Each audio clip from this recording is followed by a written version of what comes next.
Sarah Mae Thompson's hand froze on the cabin door latch, her breath catching as she witnessed Dr. Cornelius Blackwood pressing a syringe into the neck of a dying Blackfoot woman. The woman's eyes weren't closing in peaceful death. They were bulging in terror. Mary Crow.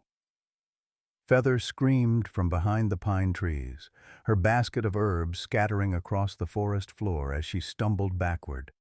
The metallic clang of medical instruments hitting stone echoed through the morning mist. Birds erupted from their roosts in a thunderous rush of wings. Sarah's mind raced to her mother's final moments. The same wide-eyed look, the same desperate gasping, the same doctor standing over her with that silver syringe. "Run, Sarah! Run now!" Mary's voice cracked with panic as Blackwood's head snapped toward them. Who else had he killed with his so-called medicine? How many more would die if she stayed silent? Leave a like and share your thoughts in the comments along with the city you're watching from now. Let's continue with the story.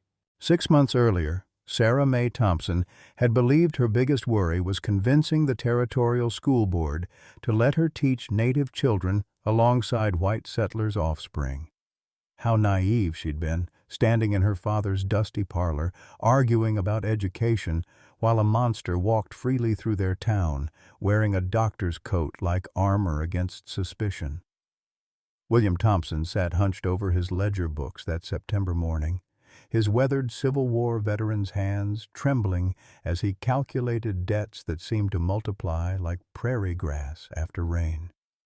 The ranch that had been his pride now felt like quicksand, pulling him deeper into financial ruin with each passing month.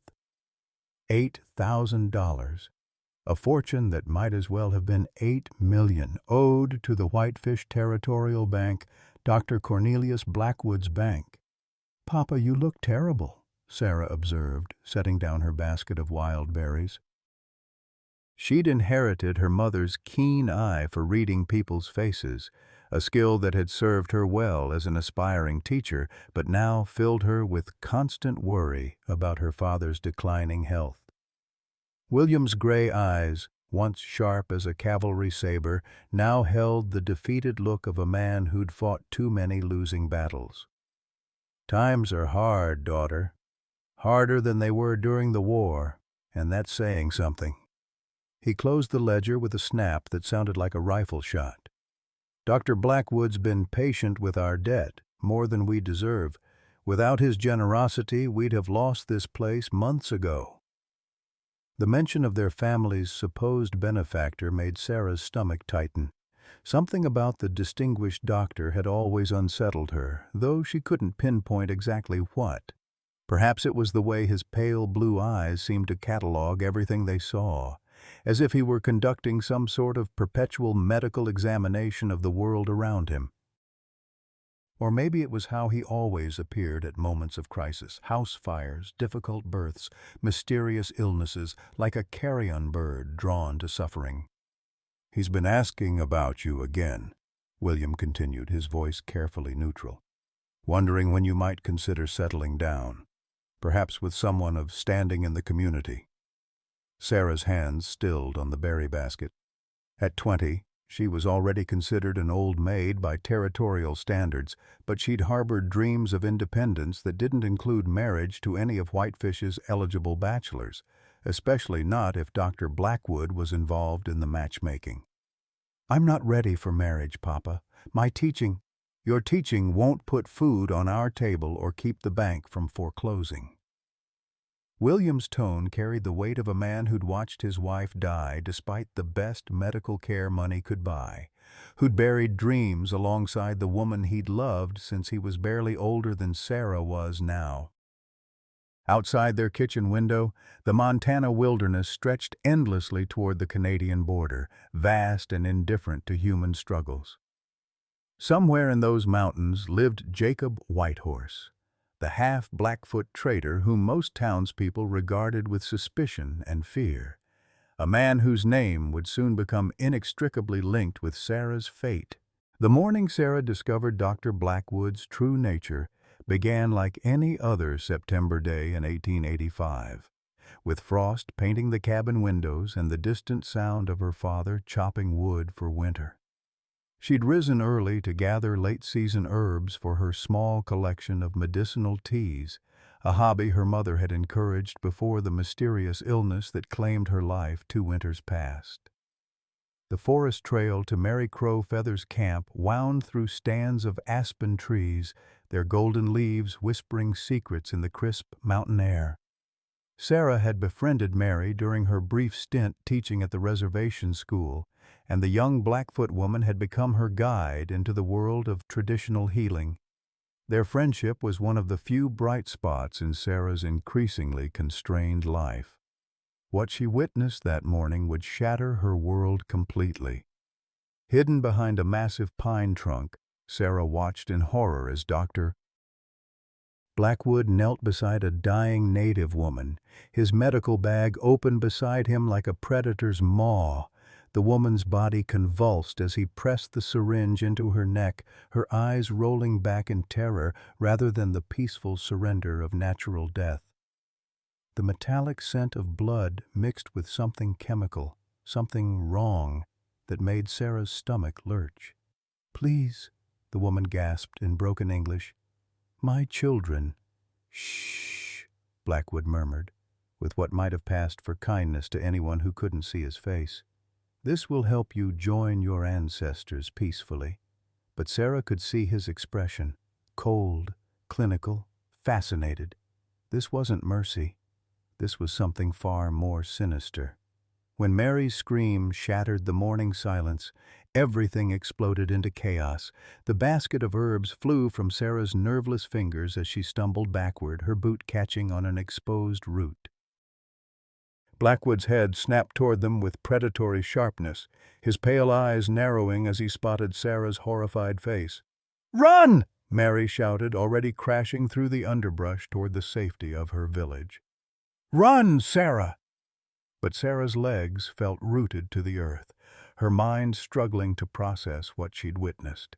The syringe glinted silver in Blackwood's hand as he rose to his feet, his pristine medical coat incongruous against the backdrop of wilderness and death. For a moment that stretched like eternity, predator and witness stared at each other across the small clearing. Then survival instinct kicked in, and Sarah ran. She crashed through the forest like a wounded deer, branches tearing at her dress and hair as she fled toward home. Behind her she could hear Blackwood pursuing with the methodical persistence of a man accustomed to hunting. Her lungs burned as she burst from the tree line into her family's ranch yard, where her father stood splitting logs with the same mechanical precision he'd used to clean his cavalry rifle during the war. "Papa," Sarah gasped, stumbling toward him. "Papa, you have to listen to me." William Thompson straightened, his weathered face creasing with concern as he took in his daughter's disheveled appearance. "Sarah May, what in God's name—" "Dr. Blackwood," she panted, clutching his arm. "I saw him kill a woman, a Blackfoot woman. He injected her with something and she died, and it wasn't natural, Papa. It wasn't natural death." The color drained from William's face, but not with the shock Sarah expected. Instead, she saw something that chilled her more than her terrifying flight through the forest. Resignation, fear, guilt.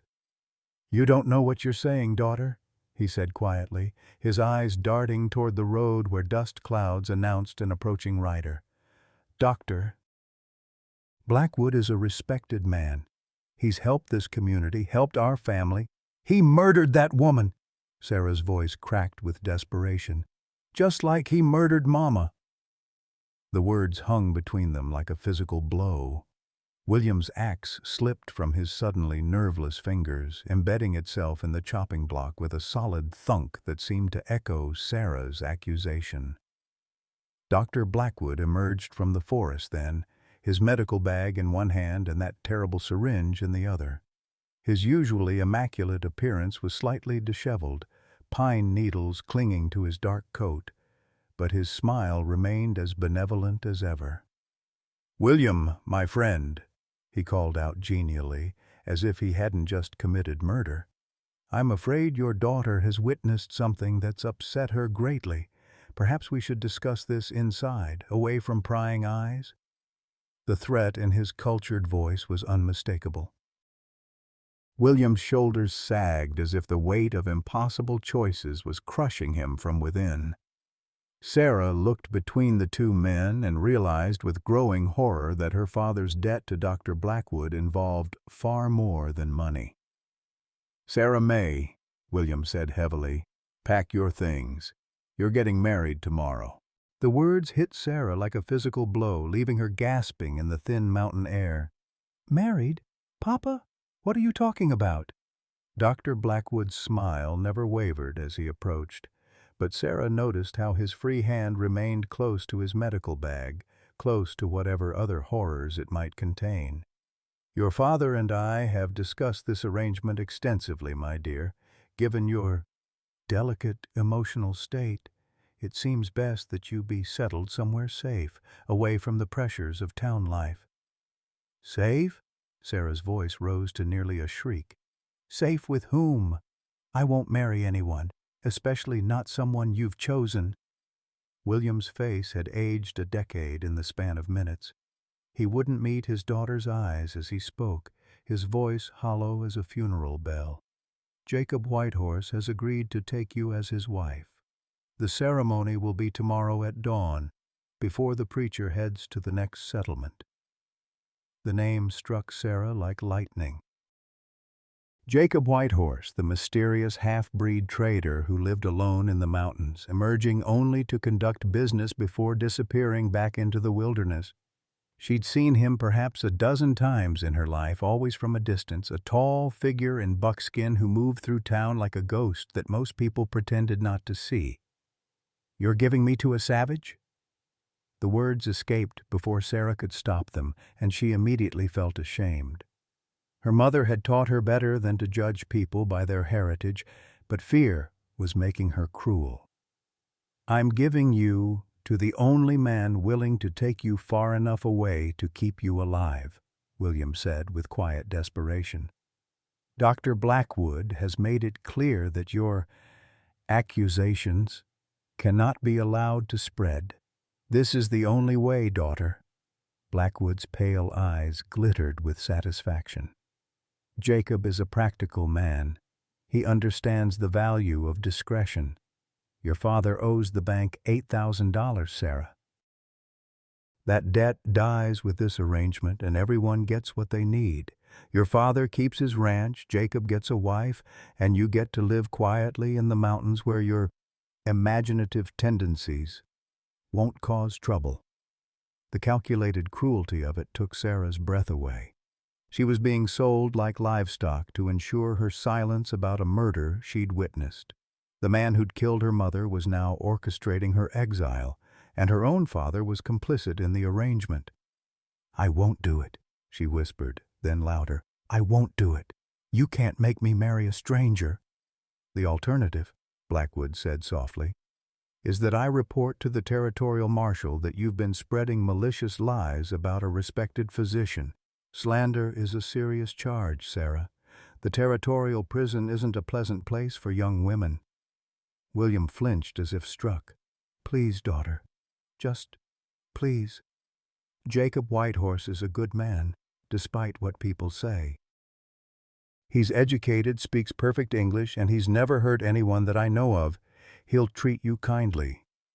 "How would you know?" Sarah demanded. "You've barely spoken 10 words to the man." "Because I've seen how he handles wounded animals," William said quietly. "Gentle as a woman with anything that's hurt or scared. And because—" He struggled with the words, his weathered hands shaking. "Because your mother made me promise before she died that if anything ever happened to her, I'd keep you safe no matter what it cost." The mention of her mother broke something inside Sarah's chest. Elizabeth Thompson had been the strongest woman Sarah knew, a former schoolteacher who'd given up her career to marry a cavalry officer and build a life on the frontier. She'd died slowly, wasting away from an illness that Dr. Blackwood claimed was beyond his ability to cure, though he'd tried so very hard to save her. Now Sarah wondered if her mother's death had been anything but natural. She trusted him too, Sarah said bitterly, nodding toward Blackwood. Look how that ended. Your mother's condition was tragic but unavoidable, Blackwood interjected smoothly. Some illnesses simply cannot be conquered, no matter how advanced our medical knowledge becomes. I did everything in my power to save her. But Sarah caught something in his tone, a slight emphasis on the word everything that made her skin crawl. Had he experimented on her mother too, used her as a test subject for whatever poison he'd been perfecting? The sound of approaching hoofbeats interrupted her spiraling thoughts.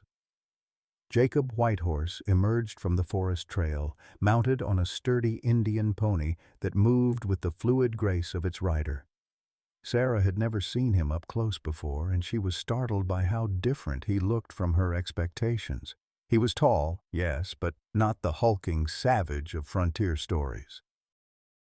His features blended European and native heritage in a way that was actually quite handsome, though his dark eyes held a wariness that spoke of too many encounters with prejudice. His clothes were well-made buckskin, clean and carefully maintained, and his long black hair was neatly braided with silver ornaments that caught the afternoon light. Most surprising of all, he carried himself with the bearing of an educated man, not the crude mountain man she'd imagined. Jacob dismounted with fluid grace and approached the group, his gaze taking in Sarah's tear-stained face, her father's guilt-ridden posture, and Dr. Blackwood's satisfied expression. When he spoke, his voice was cultured, with only the slightest trace of an accent. "I assume the lady has been informed of the arrangement?" "She has," Blackwood answered before William could speak. "Though she seems to have some reservations about the match." Jacob's dark eyes settled on Sarah with an intensity that made her want to look away. But something in his expression wasn't threatening, it was almost sad, as if he understood exactly how trapped she felt. "Miss Thompson," he said formally, "I want you to know that this marriage is a business arrangement, nothing more. You'll have your own space, your own privacy, and I'll make no demands upon you that you're not willing to give.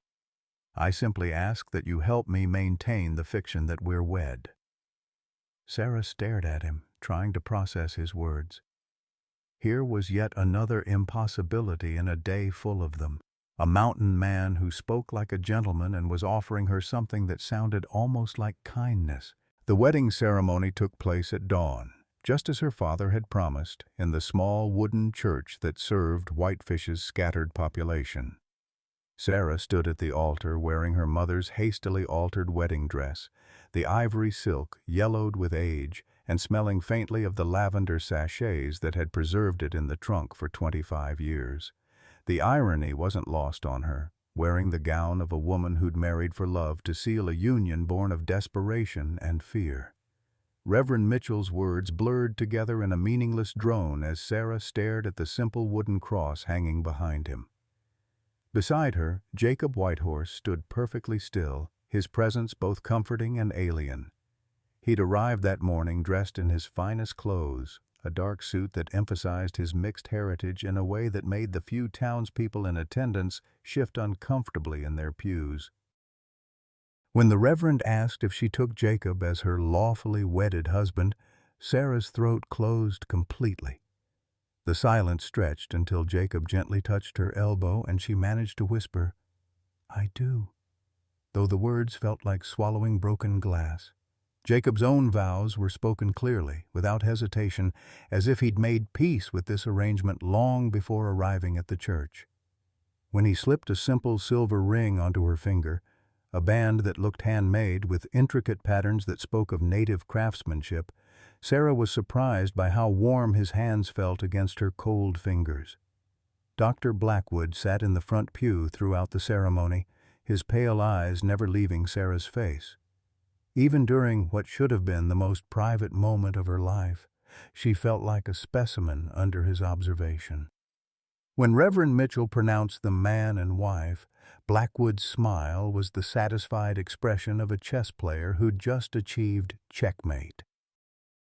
The journey to Jacob's cabin took the better part of the day, winding through mountain trails that seemed to climb endlessly toward the sky. Sarah rode her father's old mare, while Jacob walked alongside, leading his pack-horse loaded with her few possessions. He'd insisted she take the horse, saying the trail was treacherous for someone unfamiliar with mountain travel. As they climbed higher, the familiar sounds of civilization faded away.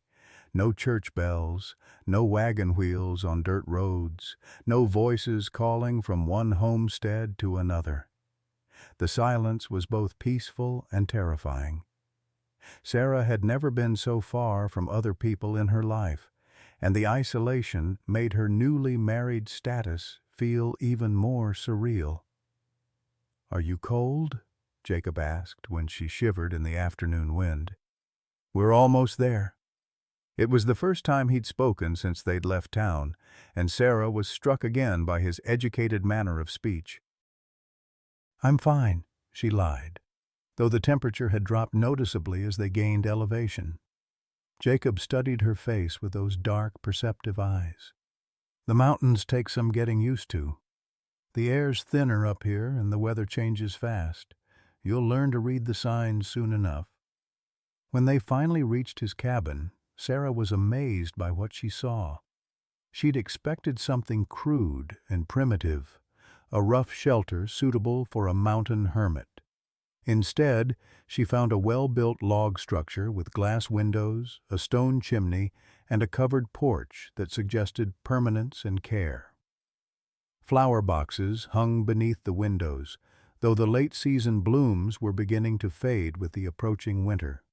The interior was even more surprising. Books lined shelves along one wall, not the practical manuals she might have expected, but volumes of poetry, philosophy, and what appeared to be medical texts. A violin case sat on a small table near the window, and the furniture, while simple, was crafted with obvious skill and attention to detail. "You seem surprised," Jacob observed, setting down her traveling case near the door. Yes," Sarah admitted, unable to hide her astonishment. "This isn't what I expected." "Most people don't expect much from a half-breed mountain man," he said without bitterness, simply stating a fact. "I've found it useful to let them maintain their assumptions." Sarah felt heat rise in her cheeks, remembering her own prejudiced comments the day before. "I apologize for what I said yesterday. About calling you a savage?" Jacob's tone remained neutral. "You were frightened and angry. Fear makes people say things they don't mean, or sometimes it makes them say things they do mean, but wish they didn't." The kindness in his response made Sarah feel even worse about her behavior. She wrapped her arms around herself, suddenly aware that she was alone in the wilderness with a man she knew nothing about, bound to him by marriage vows that felt both binding and meaningless. "You must be hungry," Jacob said, seemingly oblivious to her discomfort. "The trail doesn't allow for proper meals. I'll prepare something while you settle in." He gestured toward a curtained area in one corner of the cabin. "That's your space. I've set up a bed and a washstand. You'll have complete privacy. I give you my word on that." Sarah parted the curtains to find a small but comfortable area that had clearly been prepared with care. A narrow bed was made up with clean quilts, and a simple wooden washstand held a basin and pitcher decorated with wildflowers. Clean towels hung on pegs nearby, and someone had even placed a small bunch of late-blooming asters in a mason jar on the washstand. "Thank you," she called softly, touched by the thoughtfulness despite her circumstances. Over the next few days, Sarah began to understand that Jacob Whitehorse was unlike anyone she'd ever met. He moved through his daily routines with quiet efficiency, checking trap lines, tending to his horses, and maintaining his property with the skill of someone who'd learned to be completely self-sufficient. But it was the small details that gradually began to change her perception of him. Each morning, she woke to find fresh wildflowers in the mason jar, though she never saw him place them there. Her clothes, which she washed in the stream behind the cabin, would mysteriously reappear clean and mended if they'd been torn during their journey. When she mentioned being cold one evening, she found an extra quilt on her bed the next day. Most surprising was his obvious education. In the evenings he would read by the firelight, sometimes aloud if she seemed interested.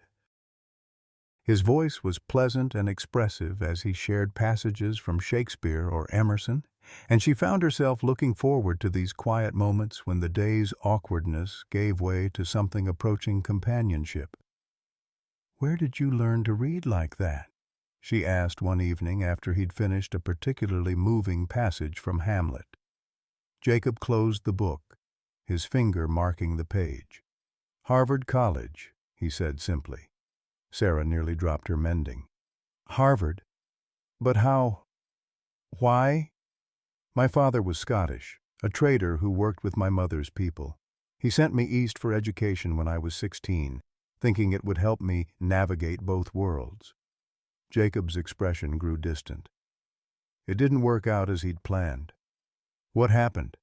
"I learned that education doesn't change how people see your skin.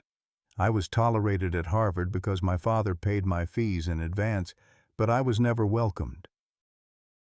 And when I tried to return here with ideas about improving relations between native and white settlements," he shrugged. "Both sides viewed me with suspicion.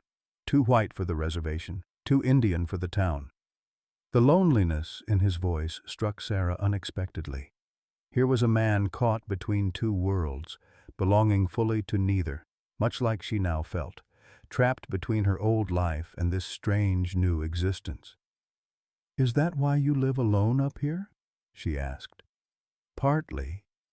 And partly because—" He hesitated, then seemed to make a decision. "Because I've seen what happens to people who trust too easily.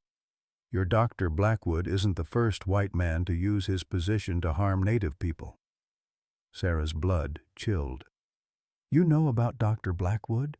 Jacob's eyes met hers across the firelight. "I know he's been conducting what he calls medical experiments on reservation women for the past 2 years.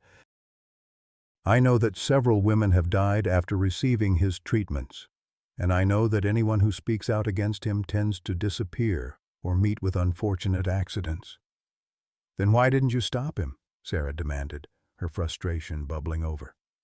"With what authority?" Jacob's voice remained calm, but she could see tension in his shoulders. "I'm a half-breed with no legal standing. Who would believe me over a respected white doctor? Who would even listen?" The bitter truth of his words hit Sarah like a physical blow. She thought of Mary Crowfeather's terrified face, of the dying woman's desperate eyes, of her own father's refusal to believe her accusations. Jacob was right. In a world where native testimony carried no weight and mixed-blood heritage was viewed with suspicion, he would have no credibility against someone like Blackwood. "But you believed me," she said softly. "I believed you because I saw the same thing you saw, just from a different angle," Jacob replied. 3 weeks ago, I found a woman from the Blackfoot camp wandering in the forest, delirious with fever. She kept talking about the white medicine man who promised to cure her sister, about injections that burned like fire. She died before I could get her back to her people." Sarah felt sick. "How many others?" "I don't know. The families don't always report deaths to white authorities, especially when they involve what they see as failed medical treatment. But I've been tracking patterns, documenting what I can." He stood and moved to a wooden chest near his desk. "Your father isn't the only one who's been financially compromised by Dr. Blackwood. The good doctor has been very strategic about creating debts and dependencies throughout the territory." Jacob returned with a leather portfolio, setting it on the table between them. Inside were carefully written notes, newspaper clippings, and what appeared to be a hand-drawn map with dates and locations marked in red ink. "You've been investigating him," Sarah breathed, staring at the meticulous documentation. "For 2 years, ever since my wife died." The words hit Sarah like a thunderclap. Your wife? Jacob's face went completely still. Standing Bear Woman. She was Blackfoot, like your friend Mary. Dr. Blackwood treated her for what he said was a lung infection. She died 3 days later, in agony that no natural illness should cause. Sarah stared at him, finally understanding the depth of pain behind his careful composure. I'm sorry. I didn't know you'd been married before. Not many people did. We were wed in the Blackfoot tradition, which white law doesn't recognize anyway. His voice was steady, but Sarah could see the grief he still carried. She was everything good about both our peoples. Kind, intelligent, brave.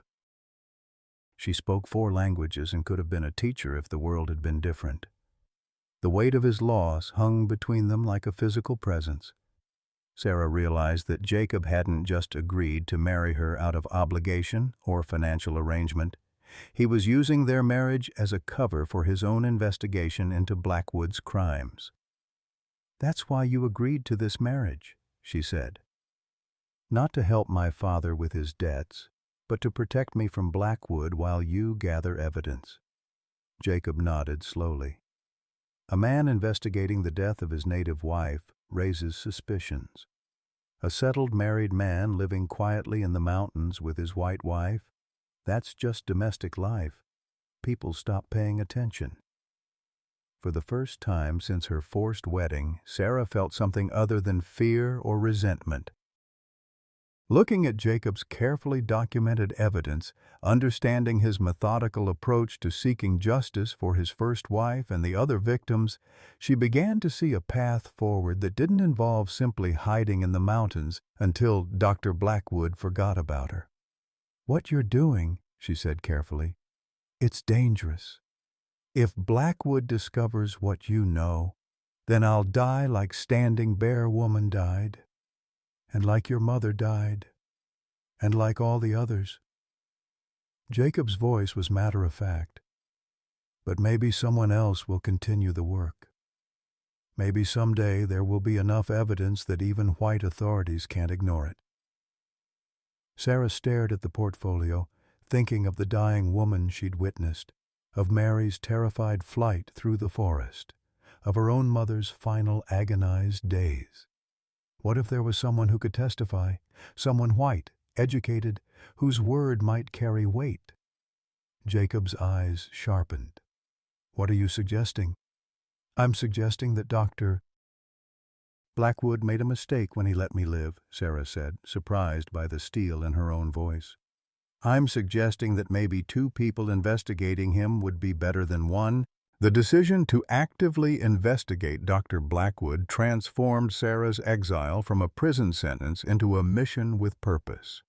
Over the following weeks, she and Jacob developed a careful routine that allowed them to gather information without arousing suspicion. To the outside world, they appeared to be a newly married couple settling into mountain life, but their evenings were spent poring over Jacob's accumulated evidence and planning their next moves. Sarah proved to have an unexpected talent for observation and documentation. Her experience as a would-be teacher had trained her to notice details and organize information systematically. She created a timeline of deaths that corresponded with Blackwood's visits to various settlements, cross-referencing his medical appointments with subsequent fatalities.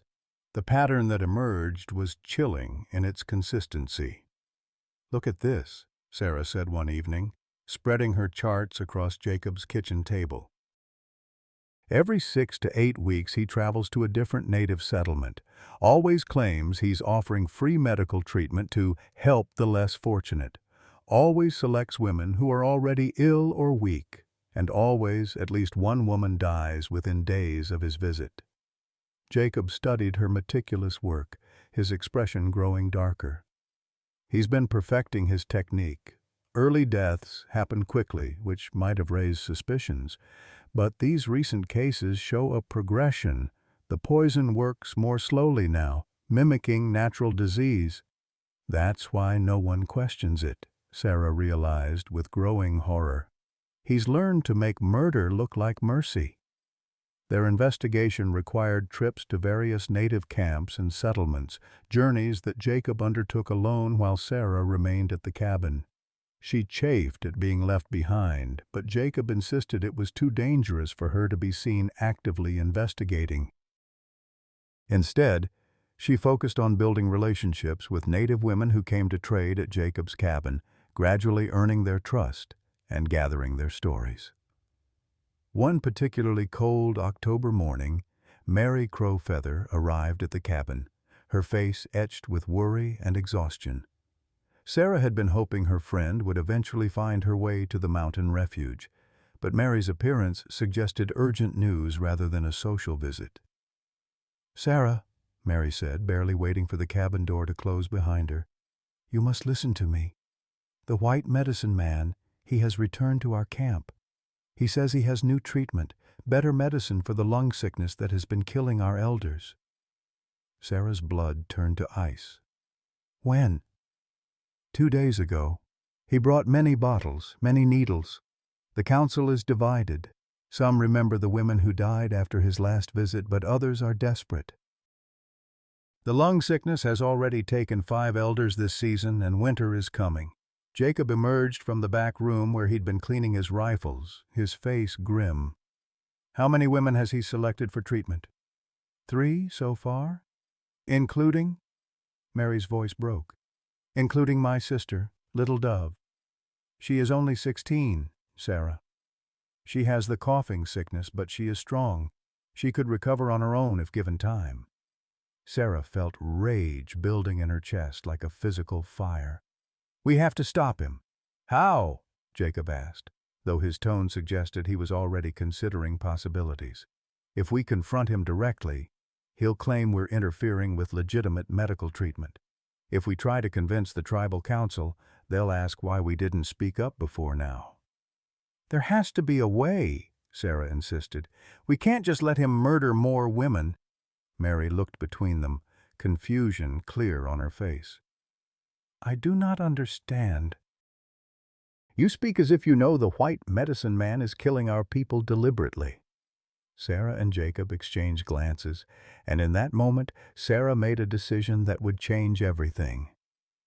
"Mary, what I'm about to tell you could put your life in danger, but you deserve to know the truth." Over the next hour, Sarah and Jacob shared everything they'd discovered about Dr. Blackwood's systematic poisoning of native women.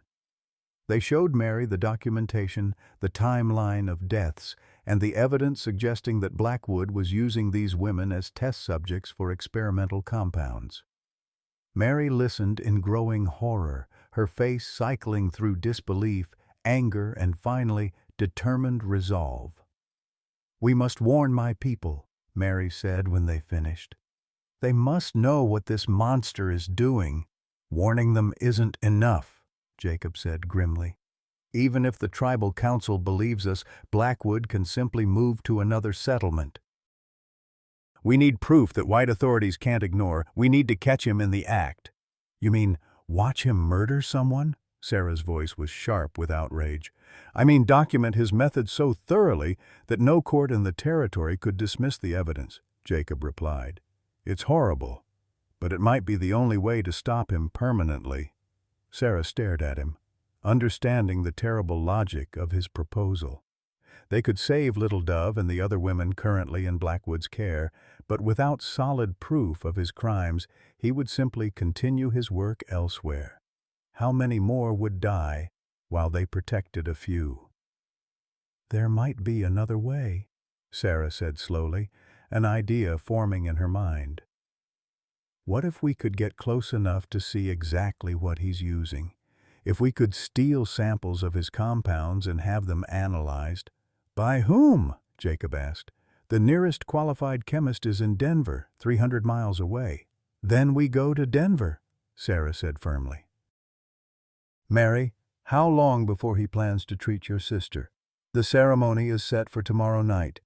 He says the treatment works best under the full moon, something about the body's natural rhythms." Sarah felt sick at the callous way Blackwood had wrapped his murders in mystical nonsense. exploiting native spiritual beliefs to make his victims more compliant. We don't have time to get to Denver and back, but we might have time to prevent those treatments from happening. How? Mary asked. Sarah looked at Jacob, seeing her own desperate determination reflected in his eyes. We're going to have to take a significant risk. Jacob, you said Blackwood doesn't know you've been investigating him, correct? As far as I know, yes. Our marriage was arranged through your father and conducted publicly. There's no reason for him to suspect I'm anything more than a convenient solution to your father's debt problem. Then, here's what we're going to do, Sarah said, her voice growing stronger as the plan solidified in her mind. Tomorrow evening, we're going to attend that ceremony. As far as anyone knows, you're simply bringing your new wife to meet your mother's people, showing respect for native traditions. I'll be there as a concerned friend of Mary's family, wanting to witness this miraculous new treatment. Jacob immediately shook his head. Absolutely not. It's too dangerous for you to be anywhere near Blackwood. It's more dangerous to let him continue killing people, Sarah shot back. Think about it, Jacob. He can't harm me in front of witnesses without revealing his true nature. And if I'm there as your wife, showing interest in his medical work, he might even be willing to explain his methods. His ego might be his weakness. Mary nodded slowly. It could work. My people know Jacob as an honorable man, and they would welcome his wife. And the white medicine man, he likes to talk about his great knowledge. He might not be able to resist showing off for an educated white woman. Jacob was quiet for a long moment, and Sarah could see him weighing the risks against the potential benefits. Finally, he spoke. If we do this, you follow my lead completely.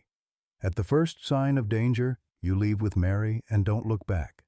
And we need a backup plan in case things go wrong. What kind of backup plan? Sarah asked. The kind that involves my rifle and a very fast horse, Jacob said grimly.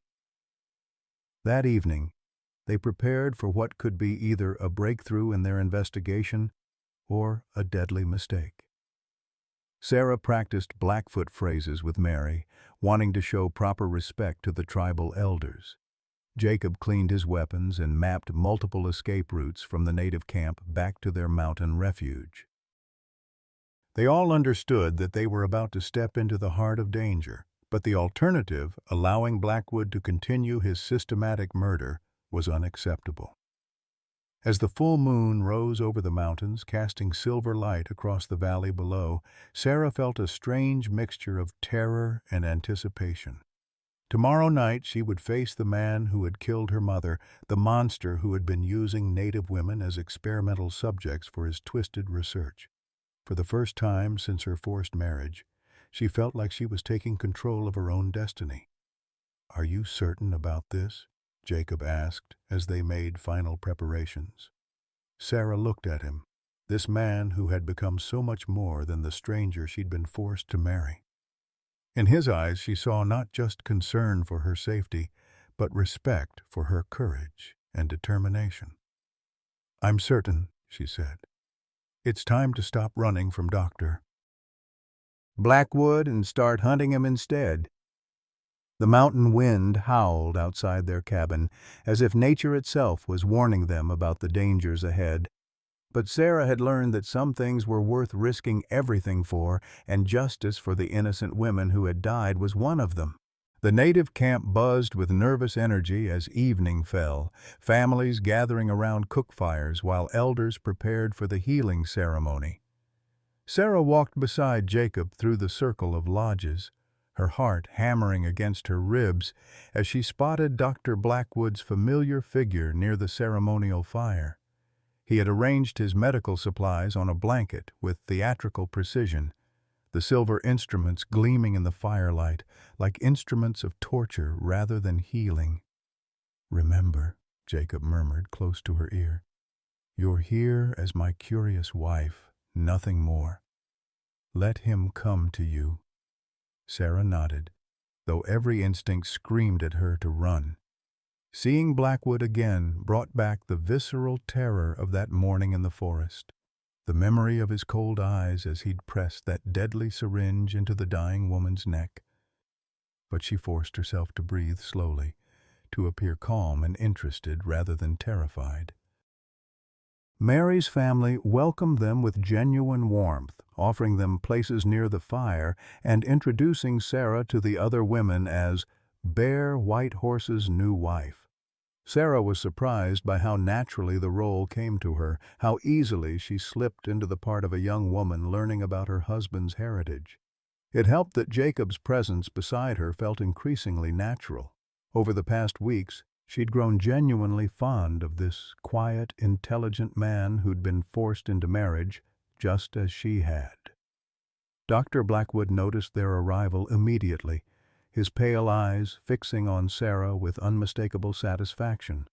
"Why, if it isn't the lovely Mrs. Whitehorse," he said, approaching with that same benevolent smile that had fooled so many people. "I heard about your marriage, my dear. Such a romantic story.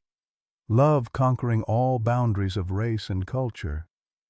The mockery in his tone made Sarah's skin crawl, but she managed to smile back. "Dr. Blackwood, what a surprise to see you here. I had no idea you provided medical care to the native settlements.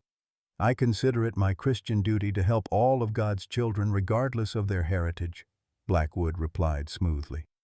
"Though I must say, I'm impressed that an educated young woman such as yourself has adapted so well to primitive conditions." Sarah felt Jacob tense beside her at the insult, but she kept her expression neutral. "I find the traditional ways fascinating, actually. Jacob has been teaching me about native healing methods. I understand you're combining Western medicine with traditional practices tonight?" Blackwood's eyes lit up with the fervor of a man who loved discussing his work. "Indeed I am. You see, these people have such faith in ceremony and ritual. I've found that if I incorporate their superstitions into my treatments, they're much more compliant. The medicine works just as effectively, but they feel more comfortable with the process." The casual way he dismissed native spiritual beliefs while exploiting them for his own purposes made Sarah want to scream. Instead, she widened her eyes with feigned interest. "How clever! And what sort of medicine are you using?" Jacob mentioned that Western treatments sometimes need to be modified for different constitutions. "Your husband is quite perceptive," Blackwood said, though his tone suggested he found Jacob's intelligence surprising. "I've developed a special compound that works particularly well with the native physiology. It purges the body of toxins and promotes rapid healing." Little Dove approached the fire then, Mary's 16-year-old sister walking with the uncertain steps of someone already weakened by illness. Sarah's heart clenched as she saw how young and trusting the girl looked, how she smiled shyly at Dr. Blackwood as if he were truly there to save her life. "Ah, here's my first patient," Blackwood announced, gesturing for Little Dove to sit on a blanket near his medical supplies. "Don't worry, my dear, this will help you breathe easier within days." Sarah watched in horrified fascination as Blackwood began his deadly performance.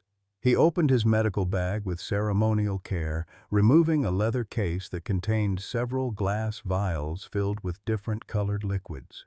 The theatrical nature of his preparations was clearly designed to impress his audience, to make them believe they were witnessing advanced medical science rather than premeditated murder. "This formula," Blackwood explained to Sarah while preparing his syringe, "contains concentrated botanicals that work to strengthen the lungs and clear infection. I extract these compounds using the latest scientific methods, then combine them in precise proportions." Sarah recognized some of the plants he mentioned: digitalis, pokeweed, water hemlock, all of which Jacob had warned her were deadly in the wrong concentrations. Blackwood was describing poison as medicine, and his native audience had no way of knowing the difference. "The injection must be administered precisely," Blackwood continued, drawing the poisonous mixture into his syringe. "Too little and the medicine won't be effective. Too much, and the patient might experience temporary discomfort. Temporary discomfort. Sarah nearly choked on her revulsion. Little Dove would be dead within hours, and Blackwood was describing her murder as if it were a minor side effect. "Dr. Blackwood," Sarah said suddenly, her voice carrying clearly across the circle, "I'm curious about the dosage calculations." "How do you determine the proper amount for each patient?" Blackwood paused, clearly pleased to have such an attentive audience. "Excellent question. You see, I've spent years studying the physiological differences between races. Native constitutions require stronger medicine than European blood, but they also process toxins differently. It's all about finding the perfect balance." His words confirmed everything Sarah and Jacob had suspected. Blackwood was using native women as test subjects, experimenting with poison doses to perfect his killing methods. The clinical way he discussed racial differences made it clear that he saw his victims as less than human, as laboratory animals whose deaths served the greater good of his research. As Blackwood raised the loaded syringe toward Little Dove's neck, Sarah felt time slow to a crawl. This was the moment of truth. She could either watch another innocent woman die or find the courage to act. Around the fire, the native families watched expectantly, trusting this white doctor to heal their daughter and sister. "Wait," Sarah said, her voice cutting through the ceremonial silence like a blade. Every eye in the camp turned toward her, including Blackwood's pale, suddenly dangerous gaze. Jacob's hand found hers in the darkness, offering silent support as she prepared to shatter the deadly illusion that had already claimed so many lives. "I think," Sarah continued, her voice growing stronger with each word, "that everyone here deserves to know exactly what's in that syringe before you use it." The silence around the fire stretched like a bowstring pulled to its breaking point. Dr. Blackwood's hand froze halfway to Little Dove's neck, the syringe glinting silver in the firelight as every person in the camp stared at Sarah. She could feel Jacob's tension beside her, could see Mary's wide, frightened eyes across the circle, could hear her own heartbeat thundering in her ears. "I beg your pardon?" Blackwood's voice was dangerously quiet, but Sarah caught the flash of something predatory in his pale eyes. "What exactly are you suggesting, Mrs. Whitehorse?" Sarah forced herself to stand, her legs shaking beneath her skirts. "I'm suggesting that these people have a right to know what you're injecting into their loved ones. In the spirit of informed medical consent, of course." "These are complex medical compounds," Blackwood replied smoothly, though his grip on the syringe had tightened noticeably. "I hardly think a layperson could understand the sophisticated chemistry involved." "Try me," Sarah said, surprising herself with the steel in her voice.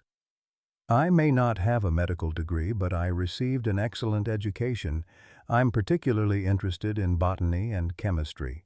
For instance, I noticed you mentioned digitalis in your preparation. Isn't that the compound extracted from foxglove, quite poisonous in the wrong dosage?" The color drained from Blackwood's face so quickly that several of the native elders noticed, exchanging worried glances. Little Dove, still seated trustingly beside the doctor, looked confused by the sudden tension crackling through the air. "Digitalis is a perfectly legitimate medicine when properly administered," Blackwood said, but his voice had lost its confident authority. "Many common treatments would be dangerous if misused. That's why medical training is so crucial." "Of course," Sarah agreed pleasantly. "I'm sure you wouldn't mind explaining your exact dosage calculations. I noticed you mentioned that native physiology requires different concentrations than European blood." "That's fascinating. I'd love to understand the scientific basis for those differences." Jacob rose slowly beside her, and Sarah could sense the deadly calm that meant he was prepared for violence. Around the fire, the atmosphere had shifted from ceremonial reverence to growing suspicion. The tribal elders were intelligent people who had survived decades of white deception. They could recognize a threat when they saw one. Blackwood's mask of benevolence was cracking visibly. "This is highly irregular. I don't appreciate having my medical expertise questioned by someone with no formal training, especially in front of patients who need immediate treatment." "Then perhaps," said a weathered voice from across the fire, "the white medicine man should explain why he becomes angry when asked simple questions about his healing methods." The speaker was Gray Eagle, one of the most respected elders in the camp. His dark eyes were fixed on Blackwood with the intensity of a raptor studying its prey. "In our tradition, healers are honored to share their knowledge. They do not hide their methods or become defensive when questioned." Sarah felt a surge of gratitude toward the old man. "That's an excellent point. Dr. Blackwood, surely you can understand why these families would want to know exactly what treatment their daughters are receiving?" Blackwood's composure was unraveling rapidly. Sweat beaded on his forehead despite the cool mountain air, and his free hand trembled slightly as he gestured dismissively. "This is absurd. I've been providing medical care to Native communities for years without incident. My methods are proven and effective." "Effective at what?" Jacob spoke for the first time, his voice carrying the quiet authority that came from being respected among both cultures. "Because I've been tracking the women who've received your treatments, Doctor. Would you like to know what I've discovered?" The syringe slipped from Blackwood's suddenly nerveless fingers, hitting the ground with a soft thud that seemed unnaturally loud in the tense silence. Little Dove scrambled backward, finally sensing the danger that had been so close to claiming her life. "That's impossible," Blackwood whispered. "You're just a half-breed traitor. You don't have the education or resources to document systematic murder?" Jacob's interruption was mild, but his words hit the gathering like a physical blow.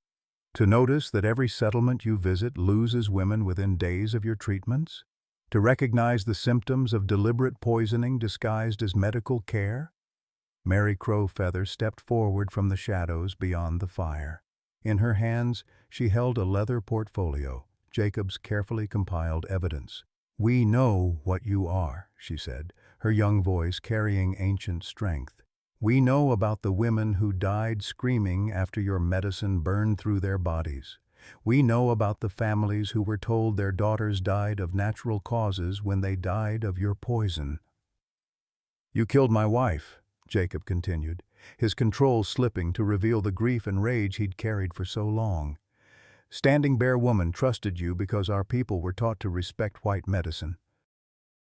She died in agony because of that trust." Blackwood's eyes darted frantically around the circle, seeking escape but finding only grim, hostile faces. The assembled families were beginning to understand the magnitude of his crimes, and the air hummed with barely contained fury. "This is preposterous," Blackwood said, his voice rising toward hysteria. "These are just coincidences, natural deaths that occurred despite my best efforts. I've saved more lives than I've lost. My research has led to breakthrough treatments that will benefit all of humanity." "Research?" Sarah's voice cut through his desperate justifications like a blade. "Is that what you call it when you use Native women as test subjects? When you deliberately administer poison to see how much it takes to kill them?" "They were dying anyway," Blackwood shrieked, his facade of respectability finally shattering completely. "Inferior specimens with primitive immune systems." Their deaths served a greater purpose, advancing medical science for the benefit of civilized society. The naked racism and callous disregard for human life, in his words, triggered an explosion of outrage from the assembled families. Warriors reached for weapons while women pulled their children closer to the fire. Only Gray Eagle's raised hand prevented immediate violence. "So you admit it," the elder said quietly. "You have been killing our women deliberately." Blackwood seemed to realize what he'd revealed, his face cycling through panic, rage, and finally, cold calculation. You can't prove anything. It's the word of savages against a respected physician. No white court will convict me based on the testimony of people who aren't even considered legal persons under territorial law. Sarah felt something break inside her chest. Not despair, but a crystalline clarity that cut through her fear like sunlight through storm clouds. That's where you're wrong, Doctor. Because you're not just going to face native testimony. She pulled a small glass vial from her pocket, one of the samples she'd managed to collect from Blackwood's medical bag during his boastful explanations. I'm a white woman, educated and married to a property-owning man. My testimony will carry weight in any territorial court, and I have physical evidence of the poisons you've been using. Blackwood stared at the vial in her hand with the expression of a man watching his own execution. You little bitch, he snarled, lunging toward her with sudden violence. He never reached her.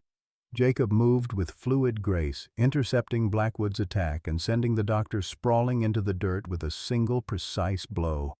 Before Blackwood could recover, half a dozen native warriors had surrounded him, their faces promising death if he moved again. It's over, Sarah said, looking down at the man who had murdered her mother and so many others. Your experiment has failed, Doctor. Blackwood, justice is coming for you. Blackwood glared up at her from the dirt, his civilized mask completely destroyed to reveal the monster beneath. You think you've won? You have no idea what forces you're opposing. I have powerful friends, connections that reach all the way to Washington. They'll never let a half-breed's wife and a bunch of savages destroy years of important research. Then, said Gray Eagle, stepping forward with the dignity of a man who had survived genocide and still believed in justice, we will have to ensure that the truth reaches people your powerful friends cannot silence. As the native warriors bound Blackwood with rawhide ropes, Sarah felt the crushing weight of months of fear and helplessness finally lifting from her shoulders. The monster who had stolen so many lives was captured, and soon the whole territory would know the truth about his crimes. But even as relief flooded through her, Sarah understood that their victory was only the beginning. Bringing Blackwood to justice would require navigating a legal system designed to protect white interests and dismiss native testimony. The real battle was just beginning. The territorial courthouse in Helena buzzed with unprecedented tension as the trial of Dr. Cornelius Blackwood began 3 weeks later. Sarah sat in the front row, her hand clasped tightly in Jacob's, watching as the most controversial case in Montana Territory's short history unfolded before a packed gallery. For the first time in territorial court, Native Americans had been permitted to testify against a white defendant, setting a legal precedent that had drawn attention from as far away as Washington, D.C. The evidence Sarah and Jacob had compiled proved devastating. The glass vials contained concentrated extracts of water hemlock and pokeweed, plants that mimicked natural disease symptoms while causing excruciating death. Chemical analysis performed by specialists in Denver confirmed that the compounds were far too concentrated for any legitimate medical use. Most damning of all was Blackwood's own journal, discovered during a search of his office, which detailed his experiments with clinical precision. Subject number 47, full-blood Blackfoot female, approximately 25 years of age, the prosecutor read aloud from Blackwood's notes. Administered 15 cc of refined sicutoxin. Death occurred within 6 hours, preceded by convulsions and respiratory distress. Dose appears optimal for simulating natural pneumonia progression. The courtroom erupted in angry murmurs at the cold, scientific language used to describe murder. Sarah felt tears burning her eyes as she recognized the entry describing Standing Bear Woman's death, Jacob's first wife, reduced to nothing more than subject number 47 in Blackwood's twisted research. But it was Sarah's own testimony that proved most powerful.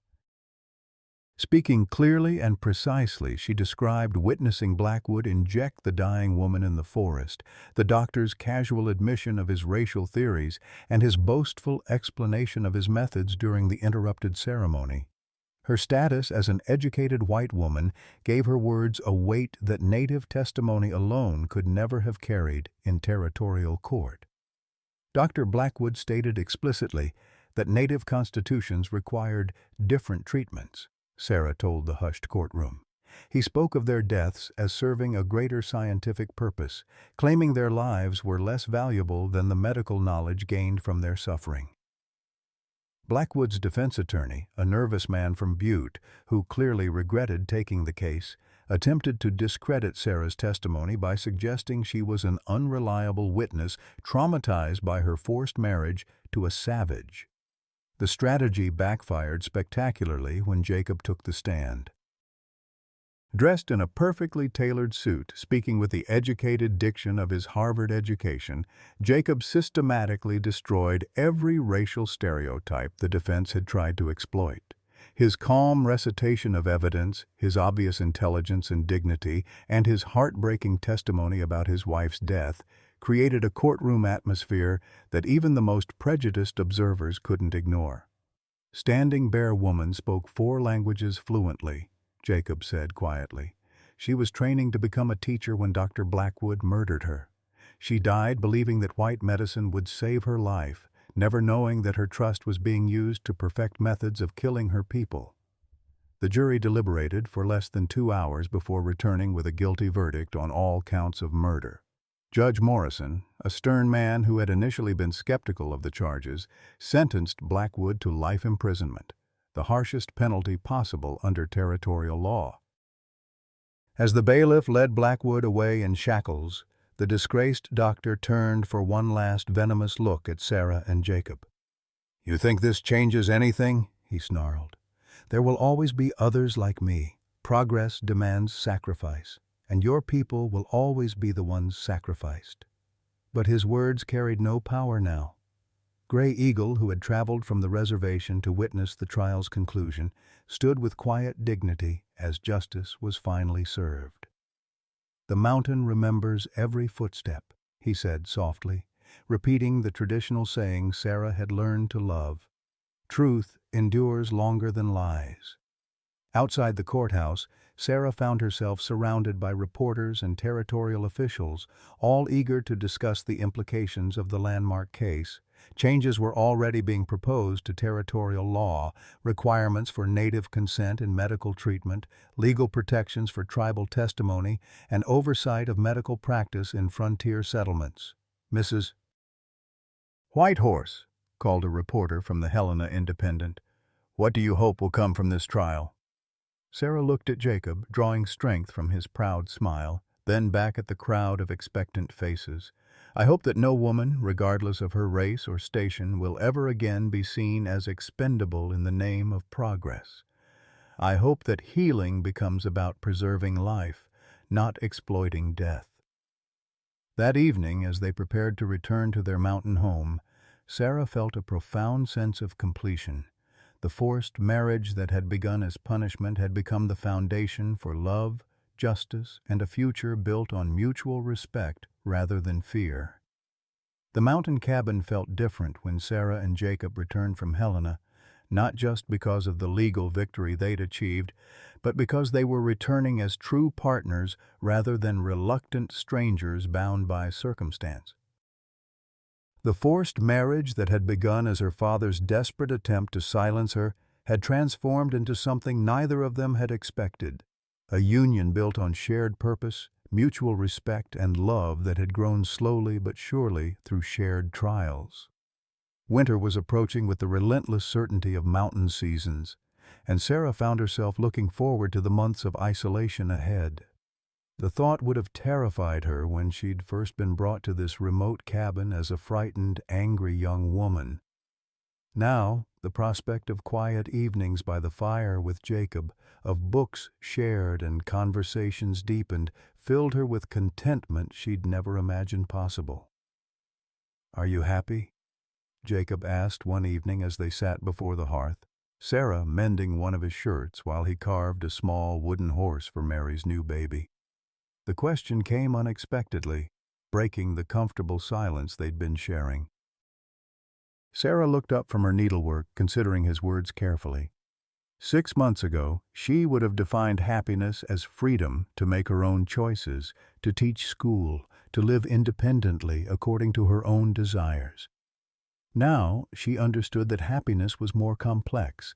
It was the warmth of belonging somewhere, the satisfaction of meaningful work, the deep peace that came from being truly seen and valued by another person. "Yes," she said simply. "Are you?" Jacob set down his carving knife and looked at her with those dark eyes that had seemed so mysterious when she'd first arrived. "I never thought I could be. After Standing Bear Woman died, I thought happiness was something that happened to other people, not to broken men living alone in the mountains." "You're not broken," Sarah said softly. "You're healing. We both are." The truth of those words settled around them like the warm glow of firelight. Both of them had come to this marriage carrying wounds, his from loss and racial prejudice, hers from betrayal and forced choices.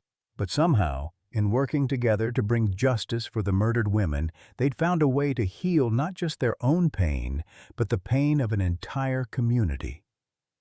A knock at the door interrupted their quiet moment. Jacob rose to answer it, hand instinctively moving to the rifle that still hung within easy reach.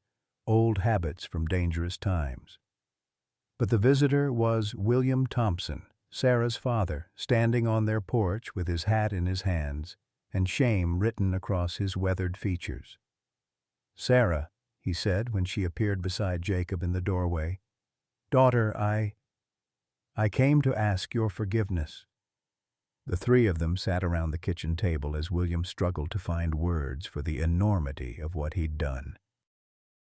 He looked older than his years, worn down by guilt and the knowledge that he'd sacrificed his daughter's freedom to protect his own financial interests. "I told myself I was protecting you," he said, his voice barely above a whisper. "When Blackwood threatened to foreclose on the ranch, when he suggested that marriage to Jacob would keep you safe and out of his way, I convinced myself it was the only choice. I convinced myself that your mother would have understood." Sarah felt the familiar ache of her mother's loss, but this time it was tempered by something new. Pity for her father's weakness and understanding of the impossible position Blackwood had created. "Mama would have fought him," she said quietly.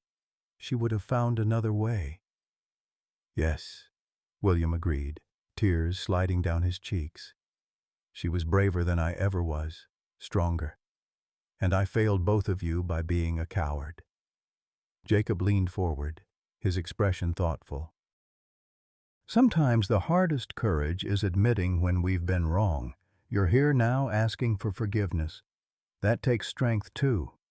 William's eyes met Jacob's with gratitude. "I misjudged you badly, son. I let prejudice and fear cloud my thinking.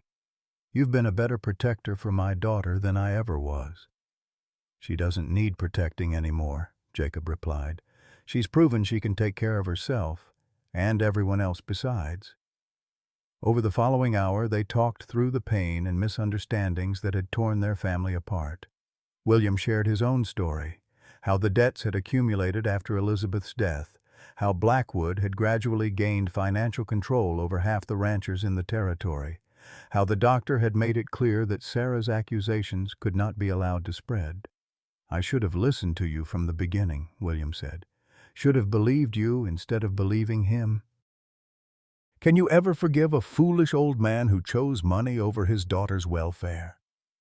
Sarah looked at this broken man who had once seemed so strong and certain. The anger she'd carried for months was still there, but it was no longer the burning rage that had sustained her through the darkest times. Now it was tempered by understanding, by the wisdom that came from learning how fear could make people do terrible things. "I forgive you, Papa," she said, reaching across the table to take his weathered hand. "But I need you to understand something. I'm not the same person you forced into this marriage. I'm not your little girl anymore, and I never will be again." William nodded, squeezing her fingers gently. "I can see that. You've become the woman your mother always knew you could be, strong enough to fight for what's right, brave enough to love across all the boundaries that lesser people try to build." As winter settled over the Montana mountains, the cabin that had once sheltered two reluctant strangers became a true home for a family that chose each other rather than simply accepting blood obligations. William became a regular visitor, building a new relationship with his daughter based on respect rather than control, and forming an unlikely friendship with Jacob that bridged decades of racial prejudice. The changes extended beyond their personal circle.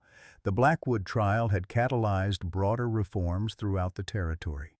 Medical practices involving Native Americans now required tribal consent and oversight.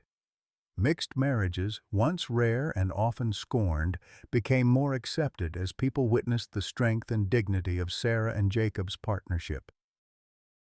Mary Crowfeather's baby was born healthy that winter, the first child in her family to come into a world where Native testimony carried legal weight. Gray Eagle lived to see his granddaughter take her first steps in a cabin where white and Native traditions blended seamlessly, where the wisdom of both cultures was honored and preserved. On the coldest night of winter, as snow fell thick and silent outside their windows, Sarah and Jacob lay together in the bed they now shared willingly, talking quietly about the future they were building together. "Do you ever regret it?" Sarah asked. "The way we came to be married? All the pain that brought us together?" Jacob was quiet for a long moment, his hand tracing gentle patterns on her arm. "I regret Standing Bear Woman's death. I regret all the women who died before we could stop Blackwood. I regret the years of loneliness and anger, but I don't regret finding you, even under such terrible circumstances. Sometimes the most beautiful flowers grow in ground that's been scorched by fire." Sarah smiled in the darkness, thinking of her mother's garden, of the wildflowers Jacob still brought her each morning, of all the growth that could emerge from even the most devastating losses. "Mama used to say that love isn't something that happens to you. It's something you choose to build day by day, with your words and actions and the way you treat the people who matter to you." "Your mother was a wise woman," Jacob murmured against her hair. "She would have liked you," Sarah said with certainty. "She would have seen past the prejudices to the man you really are." Outside, the mountain wind sang through the pine trees, carrying stories of endurance and hope across the vast wilderness. Inside their warm cabin, Sarah and Jacob held each other close, two hearts that had found their way home through darkness and emerged into a light that would sustain them through whatever challenges lay ahead. Their love story would become legend in the territory, not just because it bridged racial divides, but because it proved that even the most difficult beginnings could lead to joy when people chose courage over fear, justice over comfort, and love over everything else that the world might try to put between them. Dear friends, this story reminds us that life's greatest happiness often blooms from our most challenging seasons. Like Sarah and Jacob, many of us have discovered that our deepest joy came not from easy times, but from moments when we chose love over fear, stood up for what was right, and found unexpected blessings in difficult circumstances. Sometimes what feels like punishment becomes our greatest gift. What unexpected blessing has emerged from a difficult season in your life? How has your definition of happiness changed as you've grown older and wiser?